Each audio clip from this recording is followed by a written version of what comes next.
할렐루야. 5월 28일 수요일 새벽 기도를 시작하겠습니다. 사도신경으로 우리의 신앙을 고백합니다. 나는 전능하신 아버지 하나님 천지의 창조주를 믿습니다.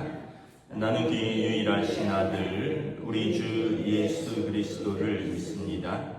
그는 성령으로 잉태되어 동정녀 마리아에게서 나시고 본디오 빌라도에게 고난을 받아 십자가에 못 박혀 죽으시고 장사된 지 사흘 만에 죽은 자 가운데서 다시 살아나셨으며 하늘에 오르시어 전능하신 아버지 하나님 우편에 앉아 계시다가 거기로부터 살아있는 자와 죽은 자를 심판하러 오십니다. 나는 성령을 믿으며 거룩한 공교회와 성도의 교제와 죄를 용서받는 것과 몸의 부활과 영생을 믿습니다. 아멘. 찬송가 213장 찬양하시겠습니다. 찬송가 213장입니다.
하나님 말씀은 구약성경 민수기 30장 1절에서 16절까지 말씀입니다.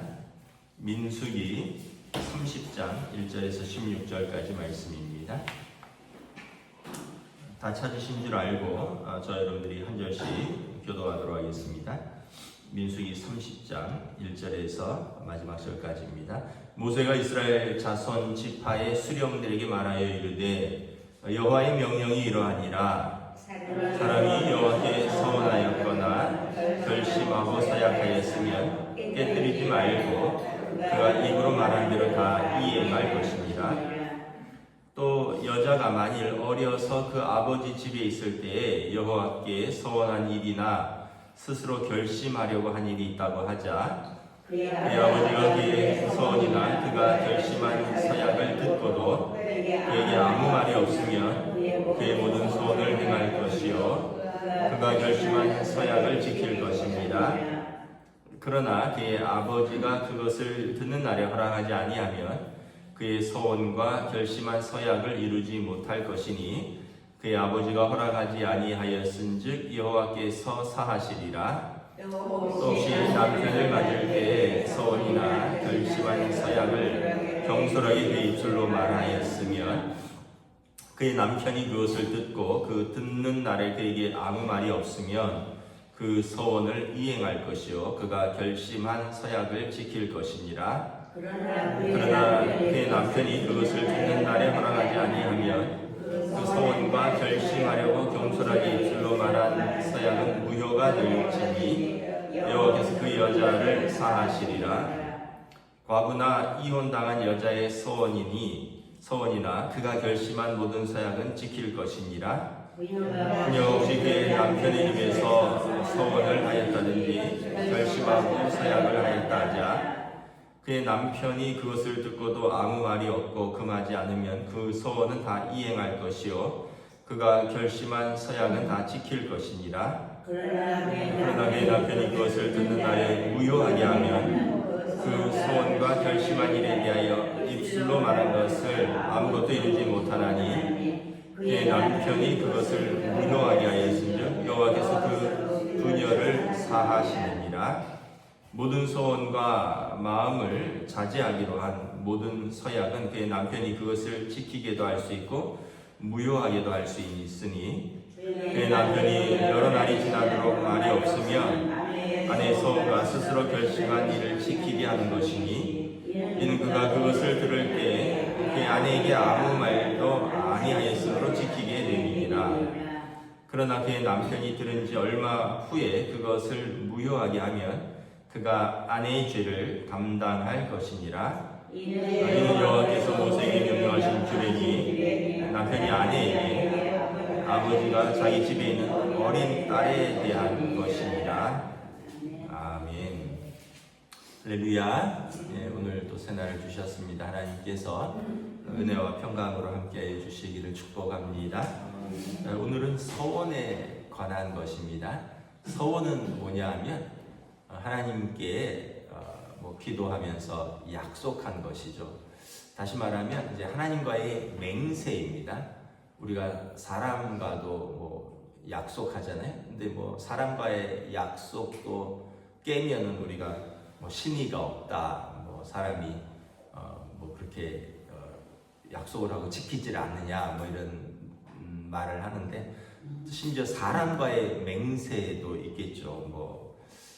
근데 그 사람과의 약속과 맹세도 굉장히 중요하지 않습니까? 그런데 하물며 하나님과 우리가 약속을 한다. 더불어 하나님 앞에서 우리가 맹세를 한다. 그러면 그 책임은 굉장히 무겁겠죠.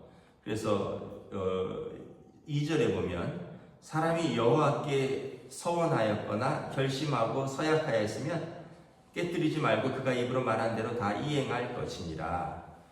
그러니까 우리가 하나님의 자녀이기도 하지만 또 한편으로는 우리가 피조물이잖아요. 그 피조물이 창조주와 앞에서 한 약속과 맹세라면 우리가 지키는 것이 마땅하지 않겠느냐라는 것이죠. 그런데 만일 3절에 보면 어린 딸이 아버지 집에 있을 때 하나님 앞에서 서원하거나 맹세한 일이 있다. 근데 아버지가 그것을 듣고 무효하면 그 서원과 약속은 이루지 않아도 된다. 하나님께서 용서하시리라. 5절에 보면. 그러니까 다시 말하면 어렸을 때 우리가 좀 더 감정적일 수 있고 또 여러 가지 상황을 종합적으로 판단하지 못할 수 있잖아요. 그런데 어렸을 때 약속을 했지만 아버지가 그 결정권이 있다라는 거예요. 그래서 아버지가 아무 말 없으면 그 사람은 그 서원과 그 맹세를 지키기 위해서 노력을 해야 될 것이나 만약에 그렇지 않다면 아버지가 그것을 허락하지 않는다면 이것은 무효화될 수 있다. 그리고 하나님께서도 여기에 대해서 책임을 묻지 않는다. 왜냐하면 그 어린 딸이 이렇게 아버지에게 허락을 얻지 않고 한 약속이기 때문에 하나님께서 아버지의 결정을 존중하신다는 거예요. 근데 여기 보면 이런 표현이 있어요. 5절에 여호와께서 사하시리라, 용서하시리라. 이 얘기는 뭐냐면 2절에 사람이 자기 말대로 성인이 서약하고 맹세했는데 깨뜨리면 그러면 하나님의 용서가 없다는 말이 되겠죠. 그러니까 얼마나 이게 하나님 앞에서 맹세하는 것을 무겁게 해야 되느냐라는 것이죠. 그래서 예수님께서 뭐라고 하셨냐면 산상보훈에서 맹세에 대해서 말씀하시면서 너희 1절 맹세하지 마라. 하나님 앞에서 하늘로도 맹세하지 말라.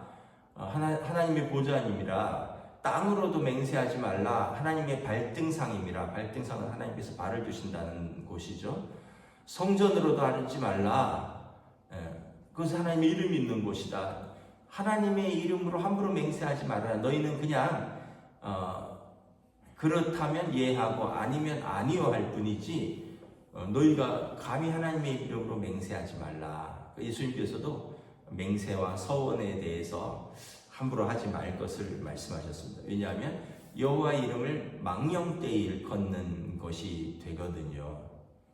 그래서 여러분 우리가 이제 농담으로라도 야 내가 하나님 앞에서 맹세 이런 얘기를 함부로 하는 것이 이게 조심스럽다. 만약에 혹시라도 실수나 아니면 어떤 불가피한 상황으로 그런 일을 다시 하게 되면 그러면 막 하나님 앞에서 사람들 앞에서 야 내가 하나님 이름으로 맹세한다 그랬는데 그것을 깨는 것이 되면 여호와의 이름을 망령되이 일컫는 것이 되거든요. 그래서 우리가 하나님의 이름, 유대인들은 하나님이란 이름 자체를 언급을 하지 않습니다.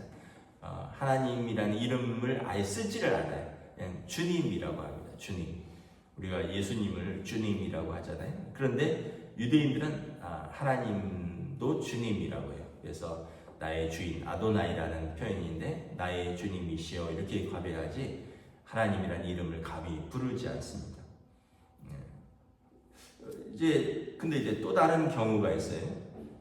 6절부터 보면 남편을 맞을 때에 또 남편 앞에서 아내가 또 서원을 했는데 남편이 동의하면 그 일은 서원이 유효한데 남편이 동의하지 않으면 그 서약은 무효가 된다는 거예요. 8절에 보면 그 서약은 무효가 될 것이니 여호와께서 그 여자를 사하시리라. 그 여인은 이제 하나님 앞에 서원한 것에 대한 책임을 면하게 된다는 거예요. 왜냐하면 남편이 동의하지 않았기 때문에. 우리가 사무엘서에 보면 그 한나가 사무엘을 하나님께서 이제 아이가 없으니까 그 집에 나에게 아이를 주시면 하나님 그 아이를 여호와께 드리겠나이다 라고 한나가 서원하면서 기도하거든요. 그 아이가 태어나니까 아이를 젖댄 다음에 엘리 제사장 앞에 드리죠. 그래서 그 아이를 하나님 앞에서 키우게 됩니다. 부모가 떨어뜨려요. 왜냐하면 서원을 했기 때문에. 근데 남편이 반대를 하지 않았으니까 그 일이 가능한 거죠. 남편이 동의를 했다는 거예요. 한나의 서원에 엘가나가 동의를 했기 때문에 하나님께서 아이를 주셨을 때 그 아이를 하나님께 드릴 수 있었다는 거죠. 만약에 엘가나가 그건 아닌 것 같아. 이렇게 귀하게 생긴 아들인데 이 아이를 어떻게 그렇게 할 수 있느냐. 난 내가 키우겠다 하고 만약에 엘가나가 반대했다면 한나의 서원은 무효가 되는 거예요. 대신에 사무엘은 사무엘이 될 수 없었겠죠. 하나님 앞에서 어렸을 때 자라지 못했으니까 하나님의 선지자로서 이스라엘의 사사로서 자라는 것이 아니라 그냥 엘가나의 아들로 자랄 수밖에 없었겠죠. 그런데 한나의 서원에 엘가나가 동의했고 그렇게 하나님께서 사무엘을 사무엘 되게 하신 것을 볼 수가 있습니다. 근데 이제 9절에 보면 과부나 이혼당한 여자의 서원은 자기 책임하에 있다는 거예요. 왜냐하면 남편이 없으니까 거기에 대해서 반대하거나 동의해 줄 사람이 없다라는 거예요. 그러니까 자기 책임하에 그것을 지킬 것이니라 라는 거예요. 그래서 이것은 어떤 의미가 있냐면 16절에 보면 여호와께서 모세에게 명령하신 규례니 남편이 아내에게 아버지가 자기 집에 있는 어린 딸에 대한 것이니라. 그러니까 가정의 어떤 권위와 질서에 관한 것입니다. 자녀들은 아버지의 권위와 질서 아래에 있다라는 뜻이고요.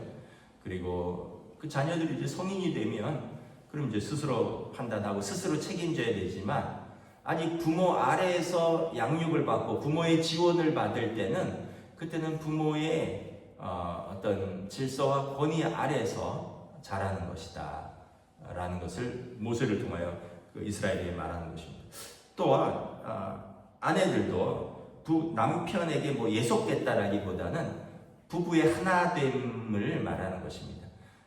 부부가 하나 되지 않고 하나님 앞에서 서원하는 것은 그 가정에 오히려 분란이 일으킬 수 있고 깨어짐을 가져올 수 있다는 거예요. 그래서 아내의 서원은 반드시 남편의 동의를 받도록 되어 있다.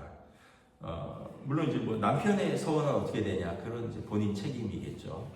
그래서 우리가 성경에 보면 특별히 가정의 달이기도 한데 에베소서, 뭐 골로새서, 빌립보서에 보면 자녀들은 부모 아버지에게, 특별히 부모에게 순종하라, 공경하라. 왜냐하면 이것이 약속 있는 계명이다, 하나님의 말씀이고 이것이 옳다라는 거죠. 그리고 그럴 때 하나님께서 내가 땅에서 잘되고 장수하는 복을 주시겠다라는 것입니다.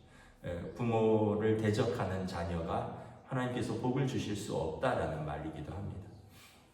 또한 또 에베소서에 보면 부부간의 관계에 대해서 아내는 남편의 말에 순종하고 남편은 아내를 자기 몸처럼 사랑해라.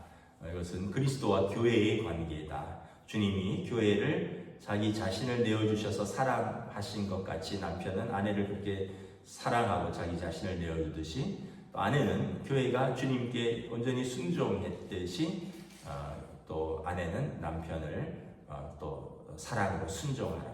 결국은 이제 사랑이 근본이 돼야 되는 게, 남편이 자기 몸을 내어준 듯이 사랑하는 것은 사랑하니까 그런 것이고 아내가 순종하는 것은 사랑하니까 그렇다는 거죠. 그래서 에베소서에 보면 이 비밀이 크도다, 이건 비밀이라는 거예요.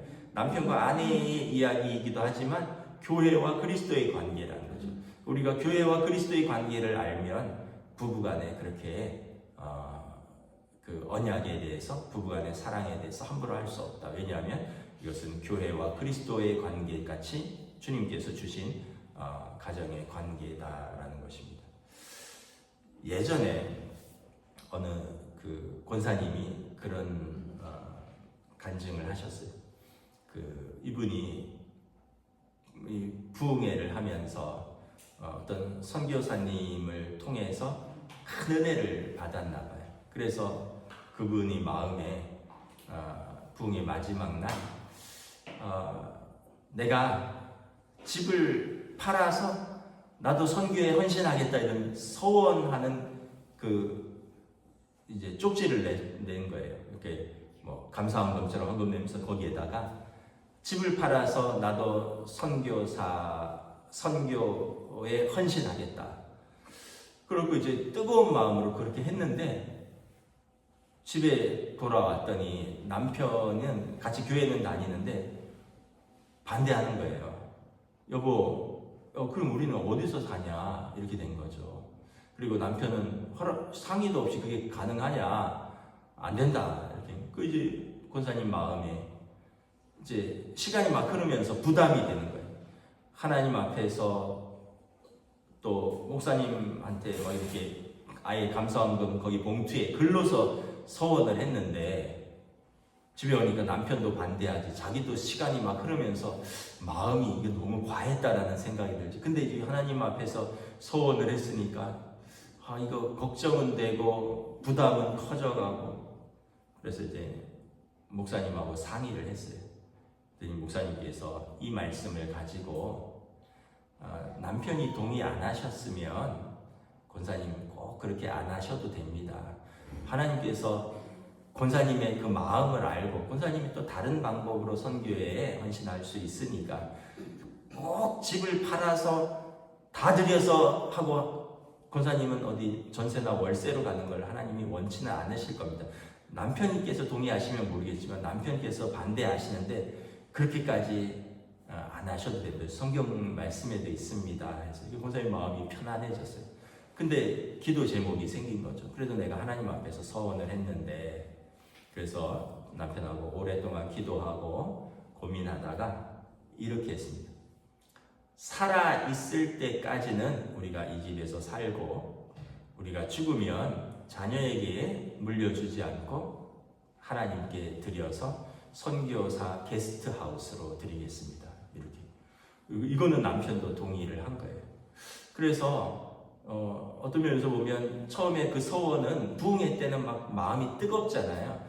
뭐든지 할 수 있을 것 같고 막 은혜 받았으니까. 그런데 이제 현실로 돌아와서 남편도 반대하고 그런데 기도하면서 그래도 그 권사님이 또 부부가 그래도 우리가 하나님 앞에서 은혜 받고 서원한 것을 지켜보자.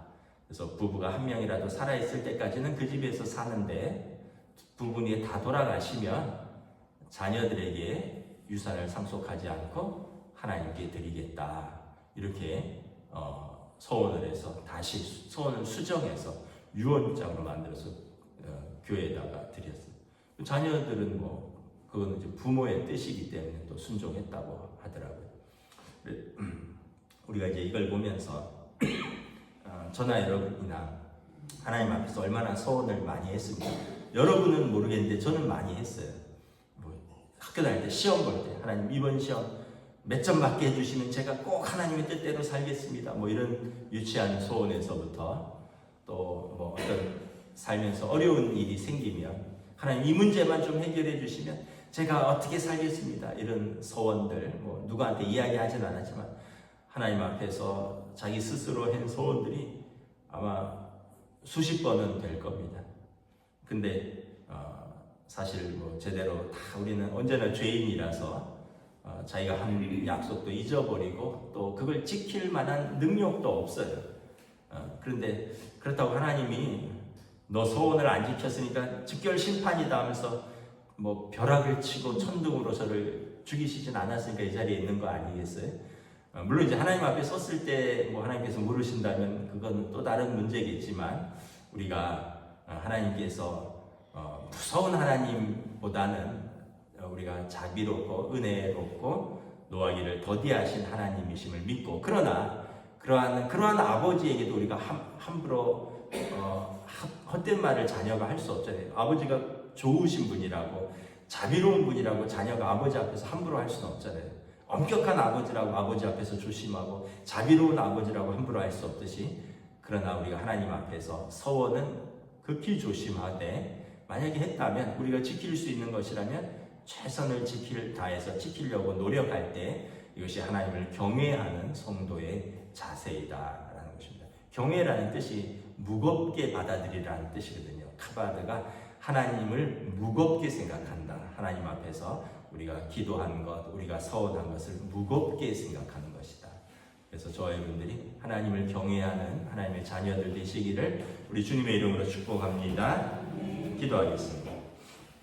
하나님의 은혜를 감사합니다. 오늘 주신 말씀을 통하여 또 서원이 얼마나 하나님 앞에서 무거운 것인가 그래서 깊이 생각하고 또 결단하고 또 했다면 또 이것을 지키기 위해서 노력해야 되는 것이며 그럼에도 불구하고 또 가정의 질서와 또 권위에 따라서 우리 어린 자녀들은 부모에게 아버지에게 또 아내는 남편의 동의를 받도록 되어 있는 것을 보면서 하나님께서는 질서와 권위 아래서 또 가정이 온전히 하나 되게 하시고 또 부모 아래서 자녀들이 순종하기 원하신다는 것을 보여줍니다. 또한 우리 모두는 하나님의 자녀들로서 하나님의 법 아래에서 순종하며 하나님 앞에서 우리가 서원할 수 있는 믿음의 삶으로 성령님 인도하여 주시옵소서. 감사를 드리오며 우리 주 예수 그리스도 이름으로 기도드리옵나이다. 아멘. 하늘에 계신 우리 아버지의 이름을 거룩하게 하시며 아버지의 나라가 오게 하시며 아버지의 뜻이 하늘에서와 같이 땅에서도 이루어지게 하소서. 오늘 우리에게 일용할 양식을 주시고 우리가 우리에게 잘못한 사람을 용서하여 준 것 같이 우리 죄를 용서하여 주시고 우리를 시험에 빠지지 않게 하시고 악에서 구하소서. 나라와 권능과 영광이 영원히 아버지의 것입니다. 아멘.